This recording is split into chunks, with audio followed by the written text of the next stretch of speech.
नमस्कार दोस्तों, क्या हमारा भाग्य जन्म से पहले ही लिखा होता है या यह हमारे कर्मों से निर्धारित होता है। भाग्य हमेशा से ही एक चर्चा का विषय रहा है। बहुत से लोग मानते भी हैं कि हमारा भाग्य हमारे जन्म से पहले ही निर्धारित हो जाता है, जबकि औरों का मानना है कि मनुष्य का कर्म ही उसका भाग्य निर्धारित करता है। भाग्य और कर्म को समझना इसलिए भी जरूरी है क्योंकि इससे आपको यह पता चलेगा कि मनुष्य पाप कर्म अपने पूर्व निर्धारित भाग्य के कारण करता है या वह अपने कर्मों से अपने भाग्य को बनाता और बिगाड़ता होता है। इस वीडियो में आप जानेंगे कि भाग्य और कर्म में अधिक शक्तिशाली कौन है और क्यों, और क्या वाकई भाग्य हमारे कर्मों से बनता है। इस विषय में गरुड़ पुराण, हिंदू धर्म ग्रंथों और आचार्य चाणक्य ने नीति में क्या बताया है, इसके साथ ही साथ मुस्लिम, ईसाई और अन्य धर्मों में इस विषय पर क्या लिखा है, वह भी आप इस वीडियो में आगे देखेंगे। नमस्कार दोस्तों, लास्ट तक जुड़े रहिएगा, वीडियो लास्ट तक देखिएगा। ज्ञान संगम में आपसे अनुरोध है कि चैनल को सब्सक्राइब कर लें और कमेंट बॉक्स में जय लक्ष्मी माँ लिखें। अब सबसे पहले गरुड़ पुराण में भाग्य को लेकर क्या लिखा गया है, पहले वह जानते हैं। इसके बाद आचार्य चाणक्य ने इस बारे में चाणक्य नीति और भगवान श्री कृष्ण ने भगवत गीता में जो कहा है वह भी जानेंगे। हिंदू धर्मशास्त्रों में लिखा है कि मृत्यु के बाद केवल शरीर नष्ट होता है, लेकिन आत्मा कभी नहीं मरती। गरुड़ पुराण में बताया गया है कि कुल 84 लाख योनियों में सबसे श्रेष्ठ योनि मनुष्य की होती है। मनुष्य को उसके कर्मों के आधार पर मृत्यु के बाद अगली योनि प्राप्त होती है। इसका अर्थ हुआ कि मृत्यु के बाद आपका जन्म किस योनि में होगा यह पहले से निर्धारित है, अर्थात आप अपने जीवन में जिस तरह का कर्म करेंगे मृत्यु के पश्चात उसी के आधार पर ही आपका अगला जन्म होगा। गरुड़ पुराण के अनुसार ऐसा व्यक्ति जो धर्म, वेद, पुराण जैसे धार्मिक ग्रंथों का अपमान करता है, ईश्वर में विश्वास नहीं रखता और उनको अपशब्द कहता है, ऐसे नास्तिक व्यक्ति का अगला जन्म कुत्ते की योनि में होता है। जो लोग मित्र के रूप में शत्रु बने रहते हैं, पीठ पीछे धोखा देते हैं, उनका अगला जन्म इस धरती पर गिद्ध के रूप में होता है।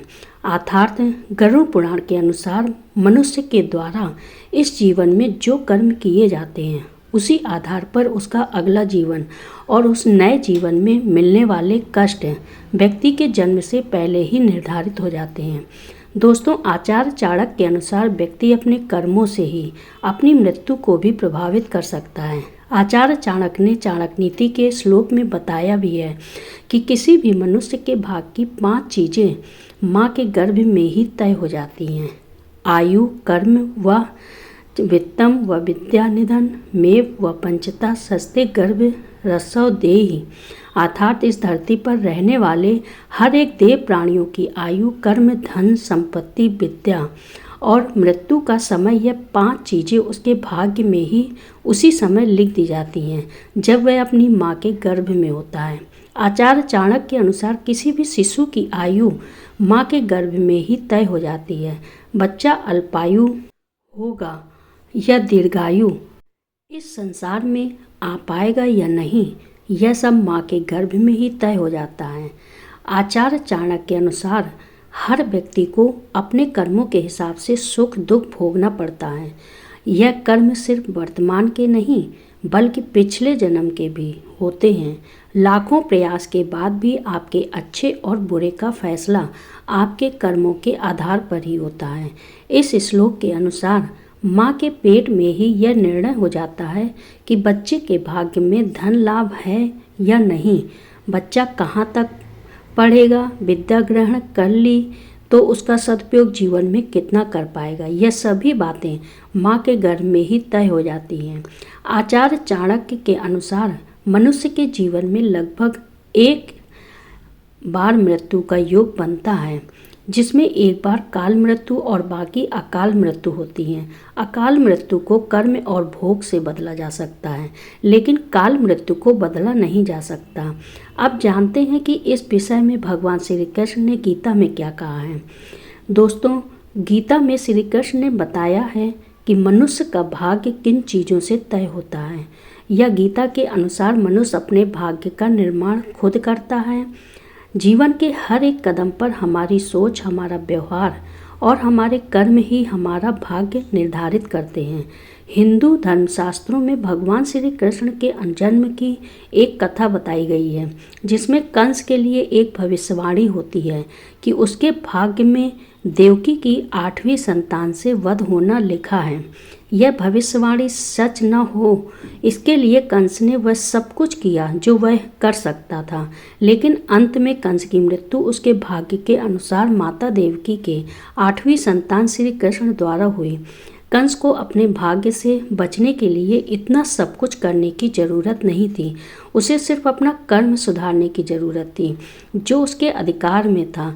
अगर वह अधर्म छोड़कर धर्म के मार्ग पर आगे बढ़ गया होता तो हो सकता है भगवान उसे क्षमा दान दे, लेकिन वह अधर्म के मार्ग पर ही आगे बढ़ता गया और उन्हीं पाप कर्मों के कारण खुद ही मृत्यु को प्राप्त हुआ। सनातन धर्मशास्त्रों और पुराणों के अनुसार केवल कंस ही नहीं, इस संसार में जन्म लेने वाले हर प्राणी का भाग्य जन्म से पहले ही निश्चित हो जाता है।